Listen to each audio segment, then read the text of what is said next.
চুরি করতে এসেছে চোর, তাও আবার স্করপিও গাড়ি নিয়ে। অবশ্য চুরি করছে চাষিদের শুকোতে দেওয়া শুকনো পাট। নতুন এক ধরনের চোরের সন্ধান এবার মিলেছে নদিয়াতে। অবশ্য বিলাসিতায় এক প্রকার যেন চুরি করার ধরন হয়ে পড়েছে। যাই হোক, যেমন বিস্তারিত আমাদের সঙ্গে যুক্ত হয়ে গেছে প্রতিনিধি গোপাল শীল। গোপাল, কি জানতে পারছো সেই ধৃত এই মুহূর্তে কি আদৌ কিছু বলেছে? দেখো, তোমাকে বলে রাখি, আমরা অনেক রকম চুরি কিংবা ডাকাতির কথা শুনেছি, যা কেউ খিদেল কেটে চোর করে, কেউ আগ্নেয়াস্ত্র নিয়ে চুরি করে, কিন্তু স্করপিও গাড়িতে এসে চুরি করবে, তাও আবার পাট, এটা আজব কাহিনী হলেও একদম বাস্তবে সত্যি। এটা নদিয়া এলাকায় ইতিমধ্যে এমন একটি চোর ধরা পড়েছে। নদিয়ার ধানতলা ডাঙ্গার ভাতডাঙ্গা গ্রাম, সেখানে প্রচুর পরিমাণে পাট চাষ হয়।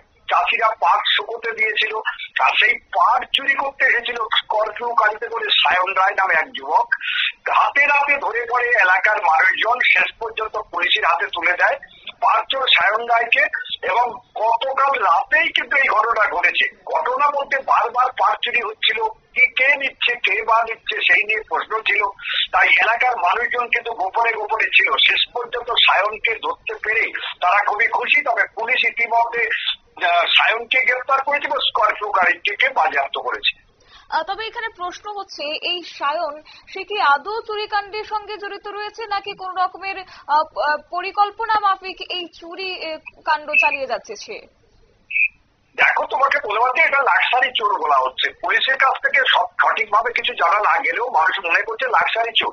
মাঝে মধ্যে এখান থেকে পাট চুরি হতো, কারণ পাটের দাম প্রচুর পরিমাণে রয়েছে। স্করপিও ডিগি প্লাস স্করপিওর মধ্যে নিয়ে গেলে লাক্সারি ভাবে সেই চোরটা আসতো বিভিন্ন জায়গা থেকে। তবে একটা আশ্চর্যের বিষয়, একই চাষির কাছ থেকে বেশি পাট নিত না মাঝে মধ্যে, কারণ প্রচুর চাষি রয়েছে, কয়েক শতাধিক চাষি, তাদের কাছে কিছু কিছু করে পাট নিয়ে পালিয়ে যেত মাঝে মধ্যে।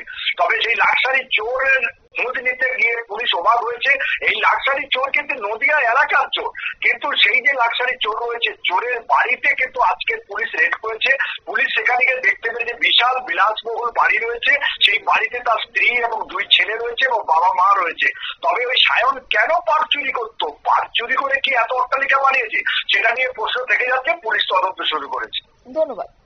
অর্থাৎ অবাক করার বিষয় হলেও তা সত্যি, যখন রীতিমতো আমরা জানি যে চুরির কাণ্ডের পেছনে কখনো বা অভাবের দাঁড়ানো, কখনো বা তার অভ্যাসে গিয়ে দাঁড়ায়। কিন্তু বর্তমান সময়ে সেখানে লক্ষ্য করা গেছে যে স্করপিও গাড়ি নিয়ে এসে রীতিমতো চুরি কাণ্ড সে চালিয়ে যাচ্ছে। সায়ন নামের এক যুবক, তাও আবার নদিয়াতে ধরা পড়েছে।